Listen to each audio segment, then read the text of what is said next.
আজকে রাতের স্কোয়াডে আমরা নেইমারকে দলে চাই। এছাড়া কার্লো আনচেলত্তি নিজেও জানিয়েছেন নেইমার যদি শতভাগ ফিট থাকে তাহলে নেইমার জুনিয়র অবশ্যই যে কোনো মুহূর্তে ব্রাজিল জাতীয় দলের জায়গা পাবেন। সেই অনুযায়ী আমরা বলতে চাই কার্লো আনচেলত্তি যেন নেইমারকে স্কোয়াডে রাখে, কারণ নেইমার জুনিয়র সম্পূর্ণ ফিট। এছাড়াও কার্লো আনচেলত্তি কোনো অজুহাত দেখাইতে পারবে না যে নেইমার জুনিয়র এখনো ফিট নেই। নেইমার যে পুরোপুরি ফিট রয়েছে সেইটা প্রমাণ গতকালের ম্যাচেই তিনি দিয়েছেন। গতকালের ম্যাচে তিনি দারুণ একটি পারফরমেন্স করেছেন।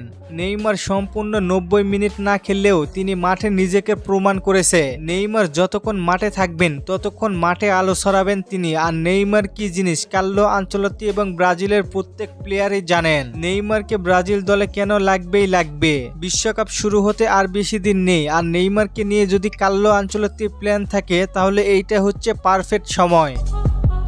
টেকনিক্যাল বিষয়ের কথা বলা হলে আর কেনই বা দলে রাখা জরুরি নেইমারকে। নেইমার দলে আসলে স্কোয়াডে বা একাদশে কোন জায়গায় বেশি খেলবে, নেইমার জুনিয়র জন্য জায়গাটা কি হবে সেটা পরিসংখ্যান করার জন্য বিশ্বকাপের আগে এটাই হচ্ছে সেরা সময়।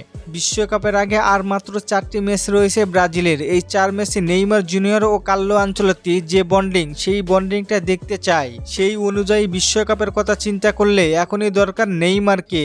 আনচেলত্তি তো আর কোনো অজুহাত দিতে পারবেন না যে নেইমার ফিট নেই, দলে এসে পারফর্ম করতে পারবে না, বিষয়টা এমন না। গতকালের ম্যাচে নেইমার জুনিয়র সম্পূর্ণ ফিট। তিনি এখনও যেই লেভেলে পারফরমেন্স করছেন এটা ব্রাজিল এবং কার্লো আনচেলত্তির জন্য উপযুক্ত পারফরমেন্স। আমরা ধারণা করতেছি নেইমারের পারফরমেন্সের উপর ভিত্তি করে অবশ্যই স্কোয়াডে রাখবেন তিনি। কার্লো আনচেলত্তির আজকের স্কোয়াডে অবশ্যই নেইমারকে আমরা চাই। আমি চাই আজকের স্কোয়াডে যেন নেইমার থাকে। আমার সাথে কে কে একমত জানিয়ে দিন কমেন্ট করে। আর চলেন আপনাদের কমেন্টগুলো দেখে আসি। এক ভাই প্রশ্ন করেছেন গ্যাব্রিয়েল জেসুস কবে ক্লাবে ফিরবে। ভাই সে অনুশীলন করতেছে। হেমন্ত ভাই প্রশ্ন করেছেন আমার মতে কি এনরিক জাতীয় দলে একবারে সুযোগ পাবে। ভাই সম্ভাবনা আছে। রাব্বি ভাই প্রশ্ন করেছেন রাফিনা কি পরবর্তী 2 ম্যাচ খেলতে পারবে। না ভাই সে ইনজুরিতে আছে।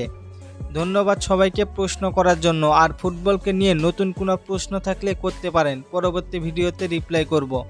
ধন্যবাদ।